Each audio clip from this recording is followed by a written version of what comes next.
আমি শুরু করব সুখের সন্ধান দিয়ে। আমি যেটা বলতে চাচ্ছি তা হলো, এটা যদিও চমৎকার একটা উপমা, আর এই জাতির প্রতিষ্ঠাতাদের মনে অবশ্যই ভালো উদ্দেশ্য ছিল, কিন্তু আমি আসলে খুবই অবাক হয়েছি, কারণ কোরআনে সুখের সন্ধান নিয়ে কিছুই বলা হয়নি। কোরআনে সুখের সন্ধান নিয়ে কিছুই বলা হয়নি। খুবই তাজ্জব ব্যাপার। আমি 15 বছর ধরে এটা বুঝতে চেষ্টা করেছি যে কোরআনে কোথায় এই সুখের সন্ধানের কথা বলা হয়েছে।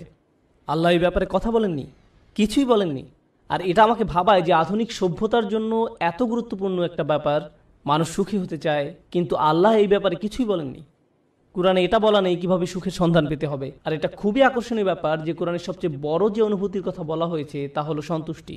সন্তুষ্টি, সন্তুষ্ট থাকা, এটাই সব থেকে বড় লক্ষ্য, সুখ নয়। কিন্তু এই দুইটি কিন্তু আলাদা জিনিস। সুখে থাকা আর শান্তিতে থাকা দুটো আলাদা বিষয়। এখন আমি আপনাদেরকে সাইকোলজির ব্যাপারে কিছু বলবো, খুবই আকর্ষণীয় কিছু বিষয়। আর এই তথ্যগুলো আমাদেরকে কোরআনের বাণী বুঝতে আরও বেশি সহায়তা করবে।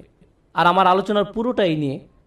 আর এই বাণীটি আছে সূরা নাজমের মধ্যে, ও আল্লাইসা লিল ইনসানি ইল্লা মা সাআ, এবং মানুষ তাই পায় যা সে করে। এখন আপনারা আমার সাথে থাকার চেষ্টা করুন। সর্বপ্রথম আর সবচেয়ে ছোট যা মানুষ সন্ধান করে, বিশেষ করে তরুণ প্রজন্ম যা চায়, আমি জানি শ্রোতাদের মধ্যে মনে মনে তরুণ লোক আছেন, কিন্তু আমি এখানে যারা বয়সে তরুণ তাদের বলছি। আমি চাই আপনারা এটা বুঝতে পারুন যে সবচেয়ে তুচ্ছ কিছু যখন জীবনে সন্ধান করা হয়, তখনই আসলে সুখের সন্ধান করা হয়।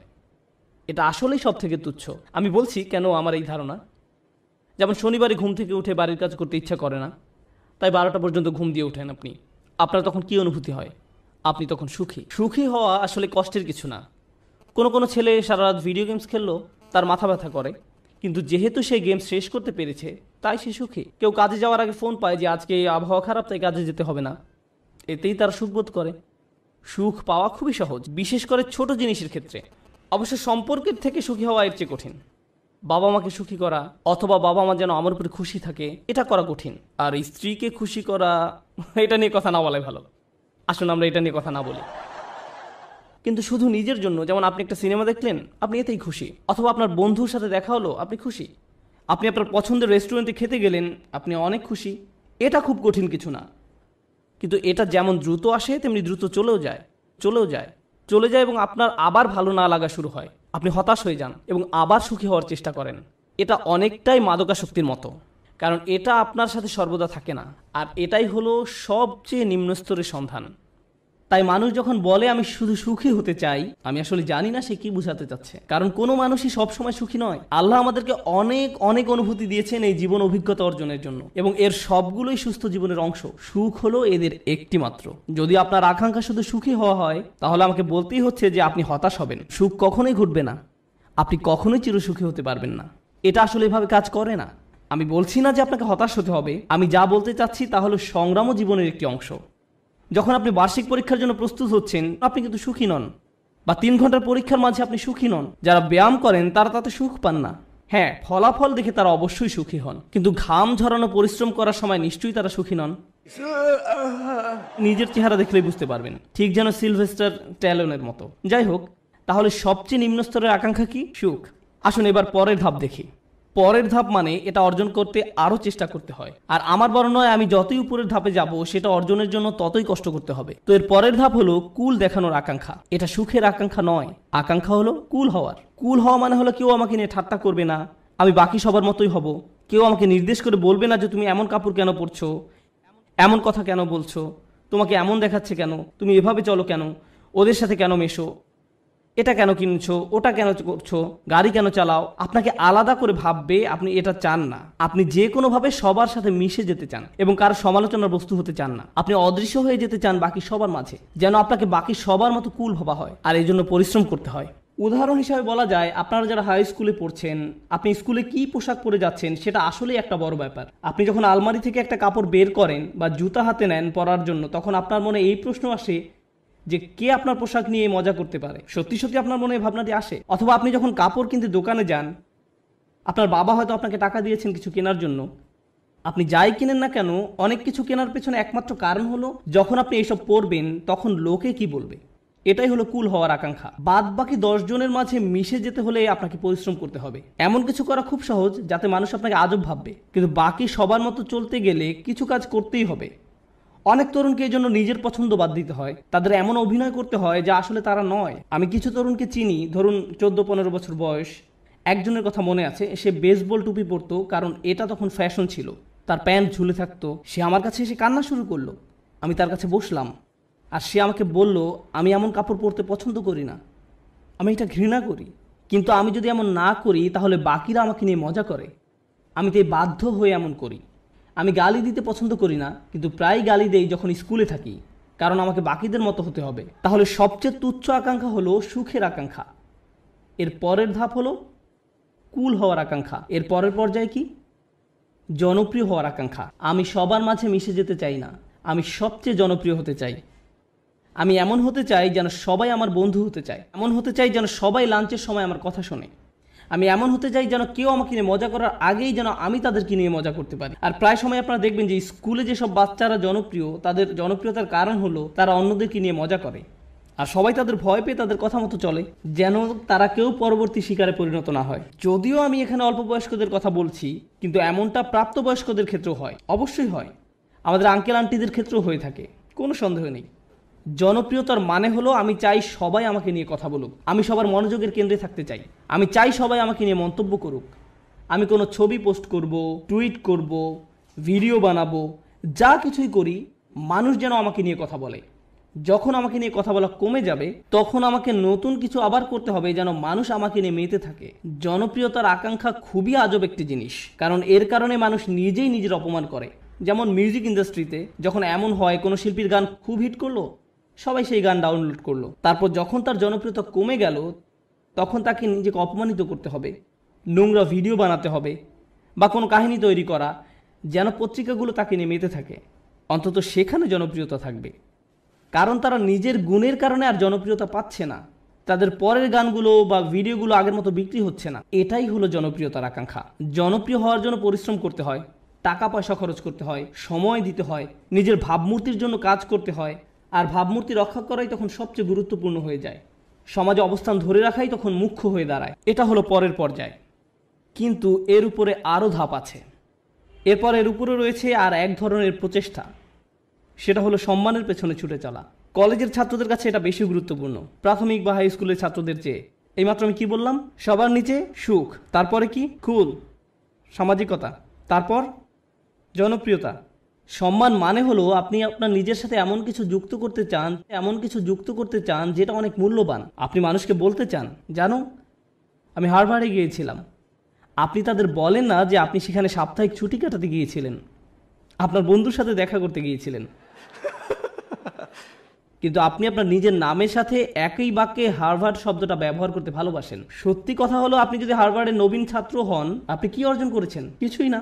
আপনি শুধু সেই ভার্সিটিতে পড়েন, কিন্তু আপনি নিজের নামের সাথে একটা সম্মানিত প্রতিষ্ঠানের নাম যোগ করতে পছন্দ করেন। নিজের নামের সাথে একটা মর্যাদাপূর্ণ ব্র্যান্ডের নাম যুক্ত করতে আপনার ভালো লাগে। আপনার নির্দিষ্ট ব্র্যান্ডের পোশাক পরতে ভালো লাগে, এবং যদি ব্র্যান্ডের লেবেল দেখা না যায় আপনি অন্য মানুষের সাথে এমনভাবে কথা বলেন যেন তারা বাধ্য হয়ে প্রশ্ন করে আপনি এটা কোথা থেকে কিনেছেন। আপনি যেন বলতে পারেন যে এটা আরমানি ব্র্যান্ড বা এটা কিছু একটা, কারণ আপনি চান নিজের নামের সাথে সেই ব্র্যান্ডের নাম যুক্ত করতে। নতুন কোনো ব্র্যান্ডের গাড়ি বাজারে আসলে কোন গাড়ি আপনি চালাচ্ছেন, কোন ধরনের পোশাক আপনি পরছেন, কোন ধরনের মানুষের সাথে আপনি মিশছেন, সেলফি এজন্য তোলে না যেন আপনি তাদের মনে রাখতে পারেন, আপনি এজন্য সেলফি তোলেন যেন ছবিটা পোস্ট করতে পারেন, যেন অন্য মানুষ আপনাকে বেশি গুরুত্বপূর্ণ ভাবে, কারণ আপনি সেই বিশেষ ব্যক্তির পাশে দাঁড়িয়ে আছেন। এটা সম্মানের একটা ব্যাপার হয়ে দাঁড়ায়। ছবি তোলা যদি শুধু আপনার জন্য হয় দারুণ ব্যাপার, কিন্তু এটা আসলে অন্য মানুষদের জানানো যে আপনি কতটা অসাম, অন্যদের সাথে মিলে কোনো কিছু অর্জন করতে পারার জন্য নয়। কিন্তু মুসলিম সমাজে অন্য এক ধরনের মর্যাদা আমাদের বাবা মারা অনেক সময় পান, আর তা হলো তারা তাদের সন্তানকে হাফেজ বানাতে চান। ও, এবং ডাক্তার। আর যদি হয় হাফেজ ডাক্তার তাহলে তো কথাই নেই, তারা দিন ও দুনিয়া দুটোই পেয়ে গেছে। রব্বানা আতিনা ফিদ দুনিয়া হাসানা ও ফিল আখিরাতি হাসানা, কাজ এখানেই হয়ে গেছে। কিন্তু তারা মানুষকে বলতে পছন্দ করে যে জানো সে একজন হাফেজ, কিন্তু দুর্ভাগ্যবশত এর জন্য আপনি আপনার সন্তানকে কোরআনে হাফেজ বানাননি। কিন্তু এমনটাই ঘটে থাকে। আমরা এখন কোন পর্যায়ে আছি? সম্মান। এটা অনেক বড় ব্যাপার হবে যখন আপনি আপনার প্রথম চাকরিটা পাবেন, হয়তো মাইক্রোসফট বা অন্য কোথাও, কে জানে। ধরেন আপনি বড় কোথাও চাকরি পেলেন, হয়তো গুগলে। তারা আপনাকে আপনার ব্যাজ দিবে, যেটা আপনি মসজিদেও পরে আসেন।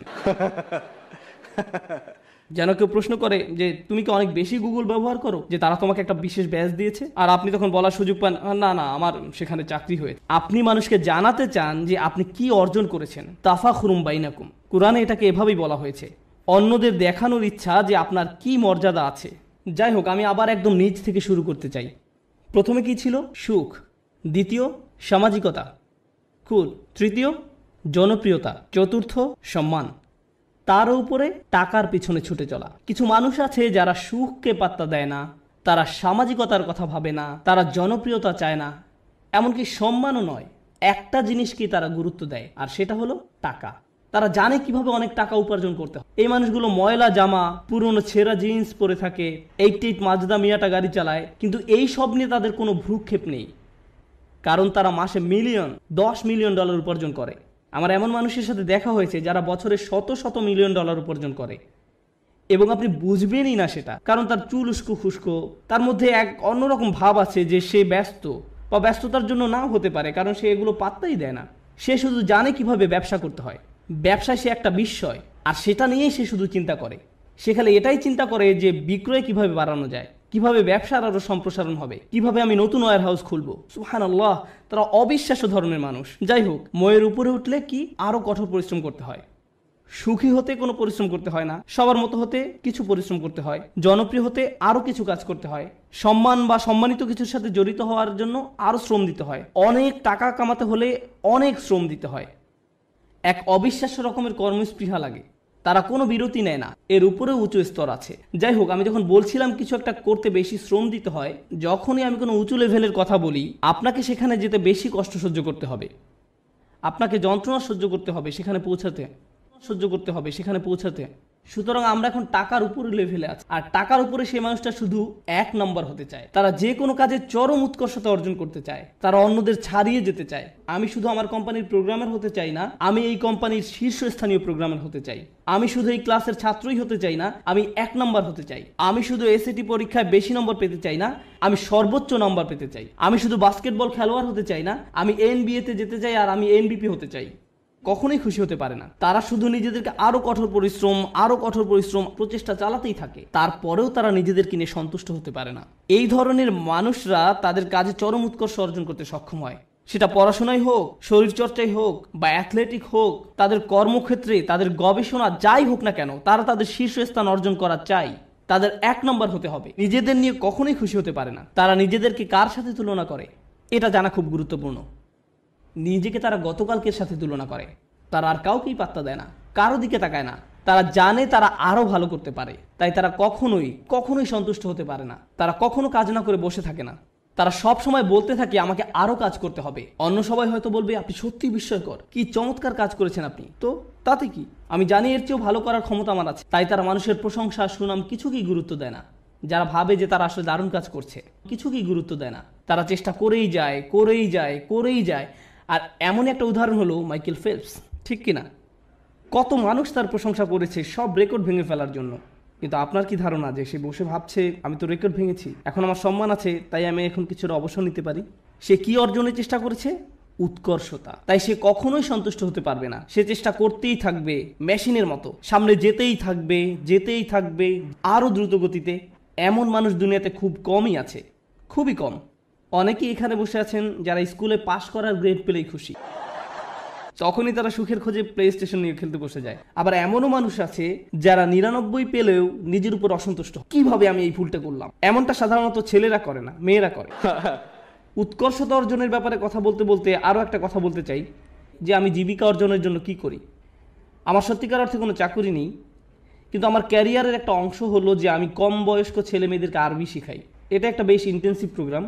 তাদের আরবি কিছুটা শেখাতে 9 মাস লেগে যায়। ক্লাসের অর্ধেক থাকে ছেলে আর অর্ধেক মেয়ে, 30 জন ছেলে 30 জন মেয়ে। মেয়েরা গত 5 বছর ধরেই পরীক্ষায় ছেলেদের চেয়ে অনেক ভালো নাম্বার পেয়েছে, খুবই ভালো করেছে তারা, কিন্তু ছেলেরা ক্রমাগতভাবেই খুশি।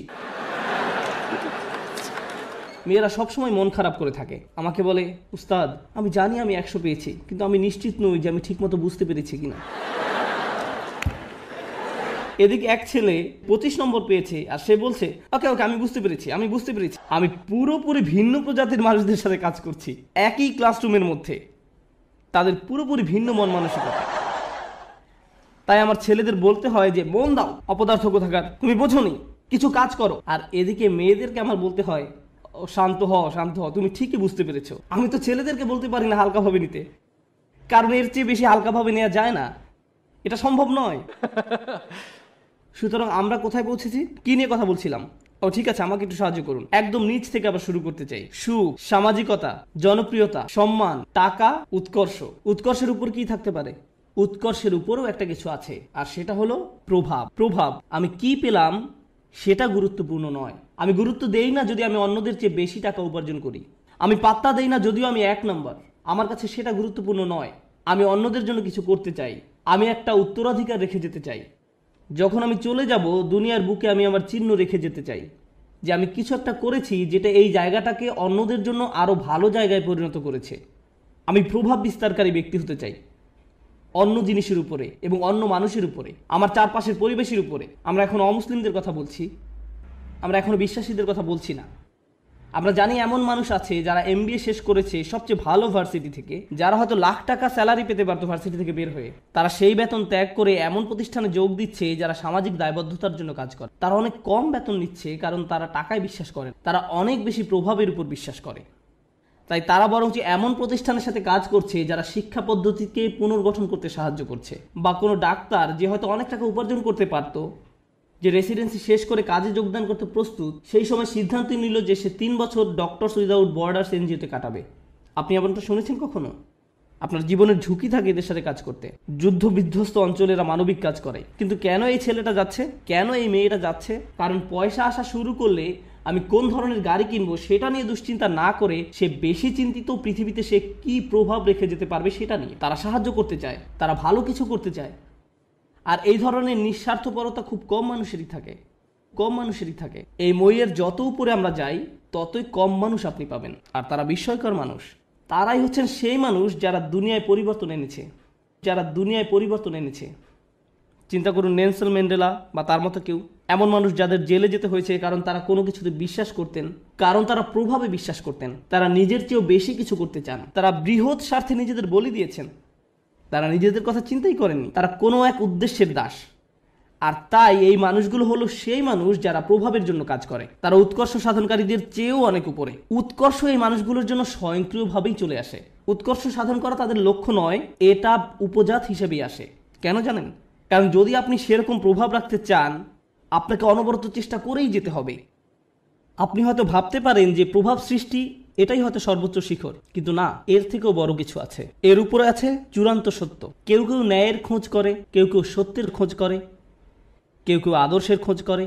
যারা ন্যায় বিশ্বাস করে, আর ন্যায় এমন একটা জিনিস সেটা আপনি পরিপূর্ণভাবে দুনিয়াতে দেখবেন না, দেখবেন, কিন্তু তারা এর পরোয়া করে না, তারা এটার জন্যই কাজ করেন। ও আরেকটি ব্যাপার, যখন আপনি এমন কিছু করতে চান যেটার দুনিয়াতে কোনো নজির নেই, তখন সেটা করাটাই সবচেয়ে কঠিন কাজ। তখন যদি আপনি সামান্য একটু পরিবর্তন দেখেন তাতেও আপনি উদ্দীপ্ত হয়ে যান, আপনি অনুপ্রাণিত হন এবং এটি আপনাকে আরও সামনের দিকে এগিয়ে নিয়ে যায়। কিন্তু আপনি যখন এমন একটা আদর্শের জন্য কাজ করবেন, ন্যায়ের জন্য, আপনি হয়তো ন্যায় কখনোই দেখবেন না, কখনোই দেখবেন না।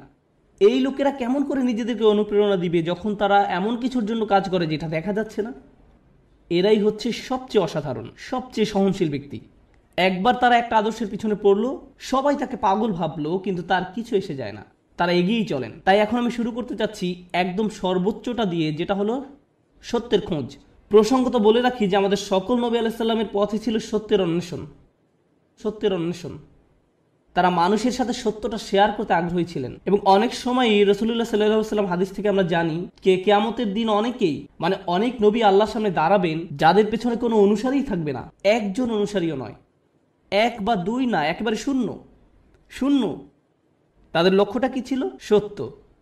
তাদের প্রভাব কতটুকু ছিল? শূন্য। কিন্তু আল্লাহর দৃষ্টিতে তারা পুরোপুরি সফল। হ্যাঁ নাকি না? হ্যাঁ। এখন আমাদেরকে একটা জিনিস বুঝতে হবে, আমরা আবার এই শ্রেণী বিভাগেই যাচ্ছি, কিন্তু আমি শুধু শেষের 4টার উপরে ফোকাস করছি, অথবা হয়তো শেষ 5টার উপরে। প্রথমে কথা বলি উৎকর্ষ। আপনি যখন উৎকর্ষের খোঁজ করেন তখন আপনি কাকে নিয়ে কখনো সন্তুষ্ট থাকেন না? নিজেকে নিয়ে। প্রশ্ন হলো কেন আপনি নিজেকে নিয়ে সন্তুষ্ট নন? কারণ আপনি নিজেকে শুধু উন্নতি করতে চান না, এটা কারণ নয়। যদি আপনি ইসলামের দৃষ্টিকোণ থেকে আলোচনা করেন, আপনি নিজেকে নিয়ে সন্তুষ্ট নন এই কারণে যে আপনার প্রত্যেকেরই প্রভাব সৃষ্টির চেষ্টা করার কথা ছিল। আপনার নিজেকে নয় বরং অন্যকে নিয়ে চিন্তা করার কথা ছিল, আর এই কারণে আপনি নিজেকে নিয়ে সন্তুষ্ট হতেন না। আপনি যা ভাবছেন আল্লাহ আসলে আপনার উপর তার থেকেও বেশি দায়িত্ব দিয়েছেন।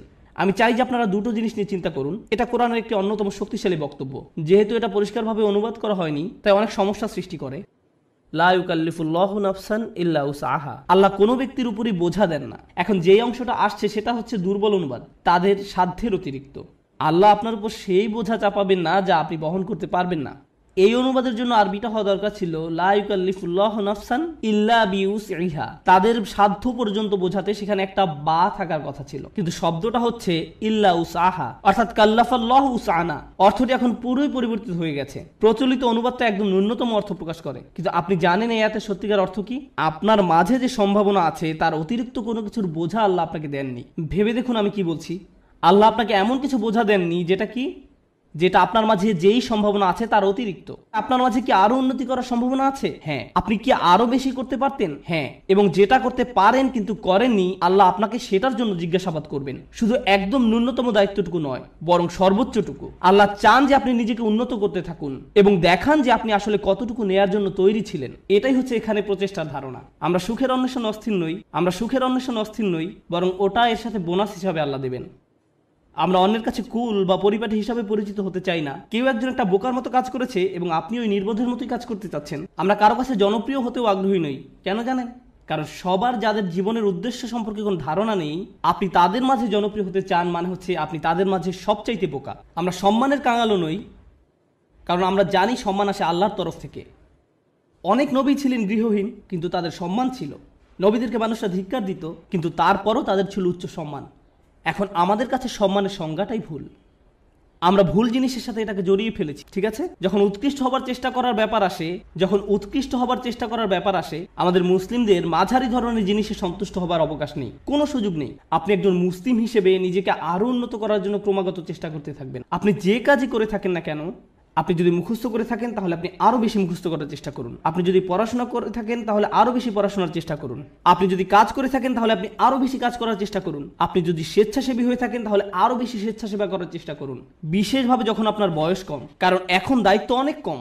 কিন্তু আমার হোমওয়ার্ক আছে, হ্যাঁ, কিন্তু সেটা এমন কোনো দায়িত্ব নয়। দায়িত্ব তখনই আসবে যখন আপনি বিয়ে করবেন, যখন আপনার সন্তান থাকবে। এখন আপনি মুক্ত।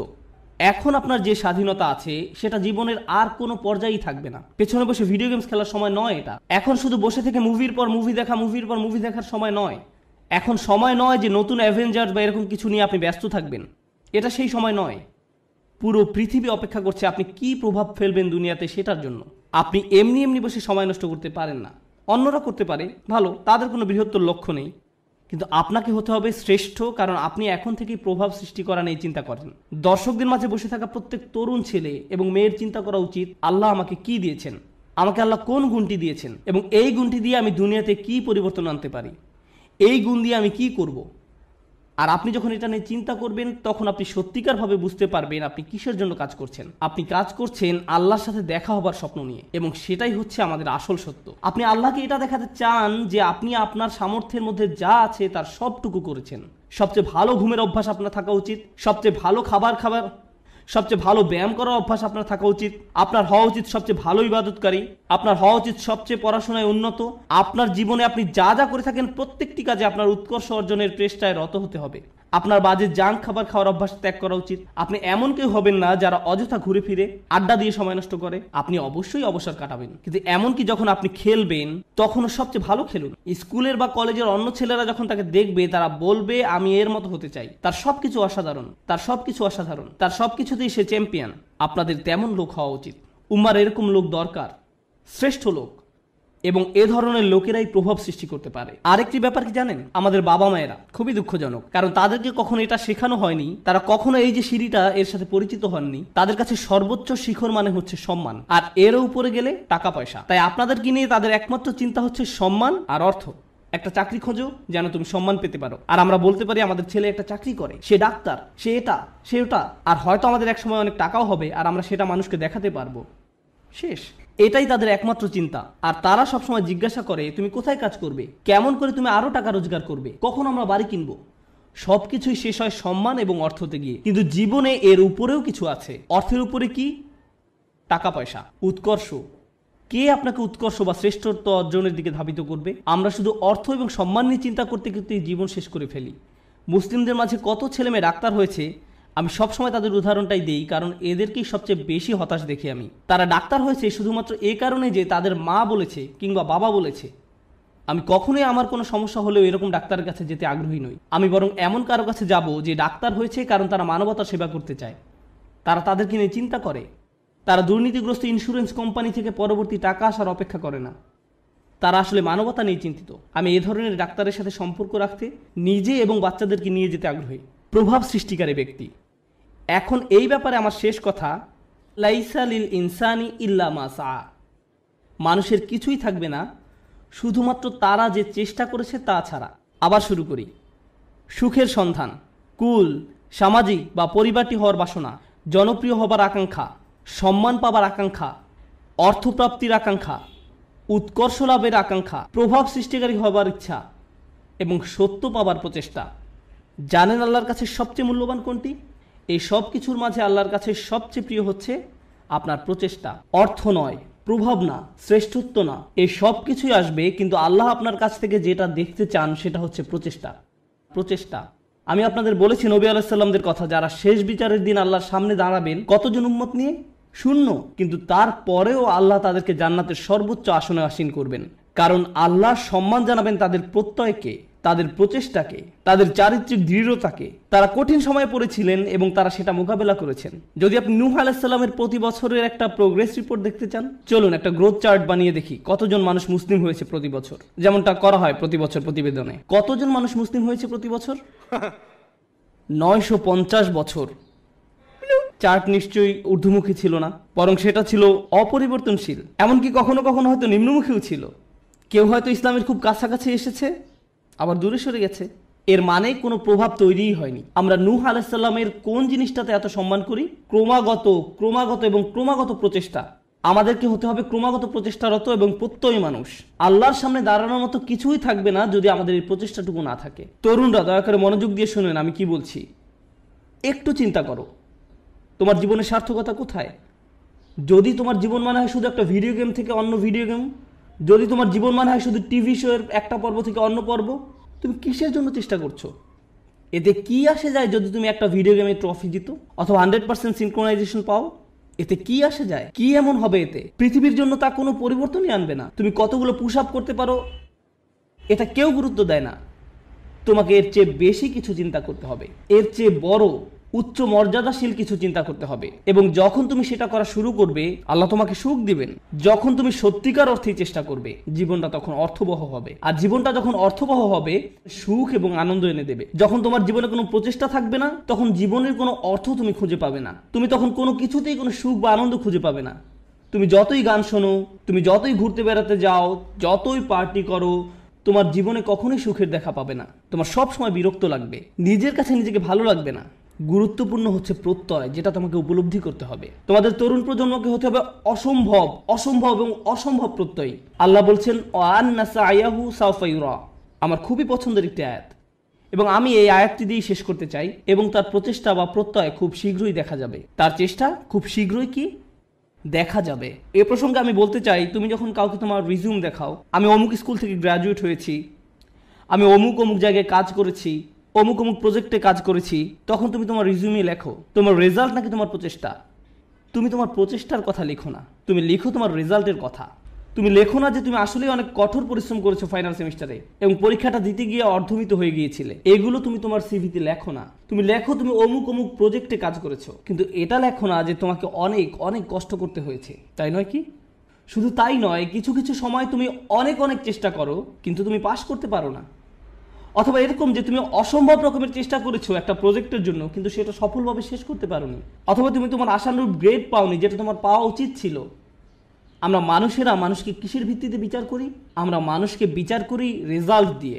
আমার এতে কিছু যায় আসে না যে তুমি কতটা চেষ্টা করেছো, তুমি আমাকে ফলাফল এনে দিতে পারোনি।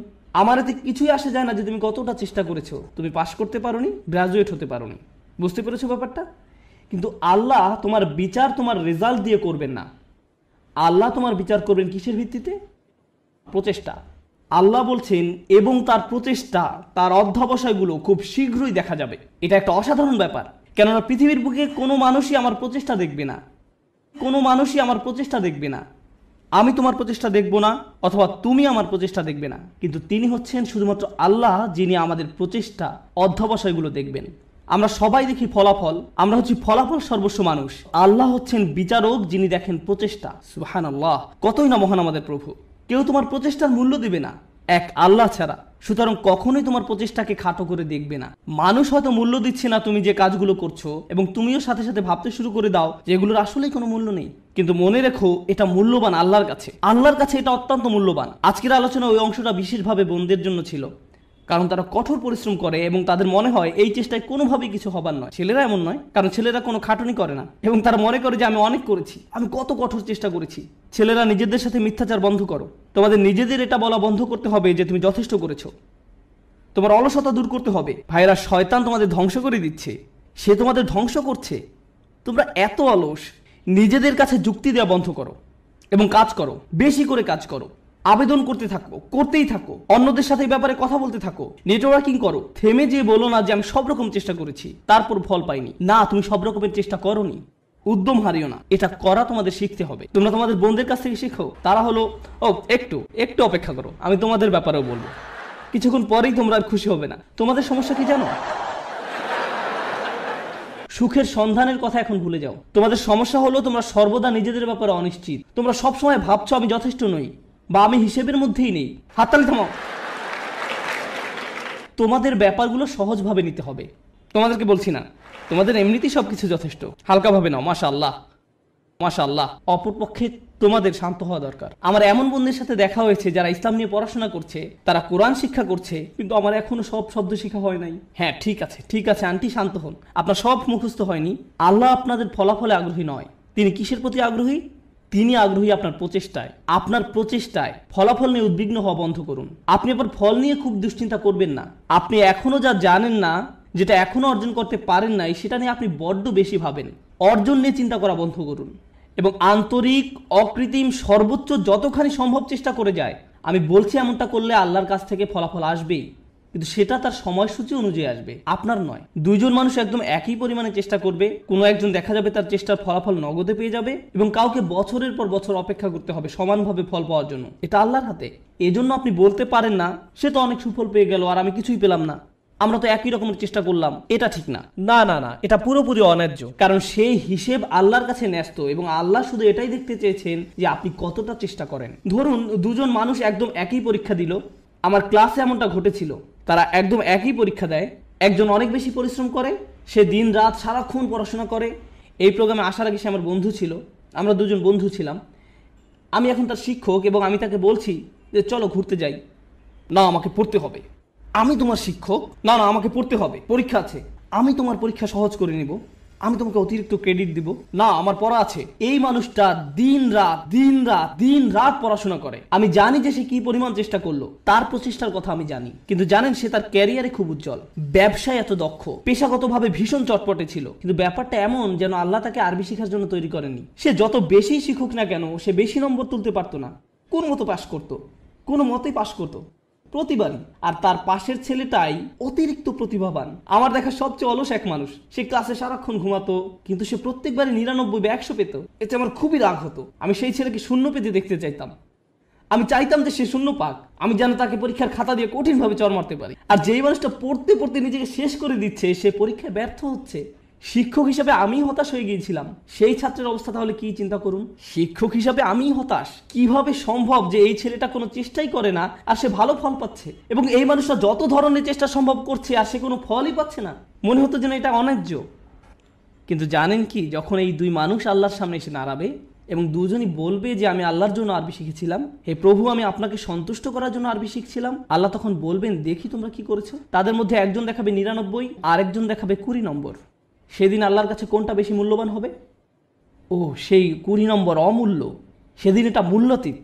কারণ আল্লাহ খাতার নম্বর দিয়ে মূল্যায়ন করেন না। তিনি কি দিয়ে মূল্যায়ন করেন? প্রচেষ্টা দিয়ে। সেই 99-এর মূল্য সেদিন হবে খুব খুব খুব কম।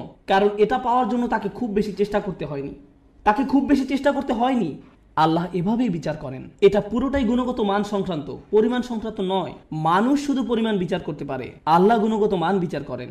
আপনি এখন যা করছেন তার মান বিচার করুন, আপনার যাপিত জীবনের মান নির্ণয় করুন, আপনি যেই দিনটা পার করলেন তার মান, সকালে কি ধরনের নাস্তা আপনি খেয়েছেন, আপনি কার সাথে কথা বলেছেন, আপনি কিভাবে সময় ব্যয় করেছেন, আপনি কি করেছেন, আপনার দিনের মান কেমন ছিল, সেটা আগে ঠিক করুন এবং ইনশাআল্লাহ তাআলা তবে এই উম্মতের ভবিষ্যৎ খুব উজ্জ্বল। কারণ আপনি একবার যদি পরম সত্যের ব্যাপারে চিন্তা করা শুরু করেন এবং আপনি প্রভাব নিয়ে চিন্তা করা শুরু করেন, তবে এই ঘর থেকে নতুন চিন্তা ভাবনা আসা শুরু করবে, সৃজনশীলতা আসা শুরু করবে, নিত্য নতুন প্রজেক্ট আসা শুরু করবে, যেটা ক্রমান্বয়ে দুনিয়াকে বদলে দিতে পারে, সেটা দুনিয়াকে প্রভাবিত করতে পারে যেমনটা আর কখনো করেনি। মুসলিম তরুণ সম্প্রদায় এটা করতেই সক্ষম, মুসলিম তরুণরা এটা করতে সক্ষম যখন তারা সঠিক সাধনার জিনিসটি খুঁজে পায়। আল্লাহ আযজা ওয়া জাল্লা এই মানুষগুলোকে, এই তরুণ সম্প্রদায়কে এই উম্মতের বীর পুরুষ করুন, যারা সঠিক সাধনার সন্ধান করে। পরবর্তী প্রজন্ম এসে যেন বলে আমি তাদের হারাতে চাই, তারা ছিল যেন স্বর্ণতুল্য মানদণ্ড। বারাকাল্লাহু লি ওয়া লাকুম। আসসালামু আলাইকুম ওয়া রাহমাতুল্লাহি ওয়া বারাকাতুহু।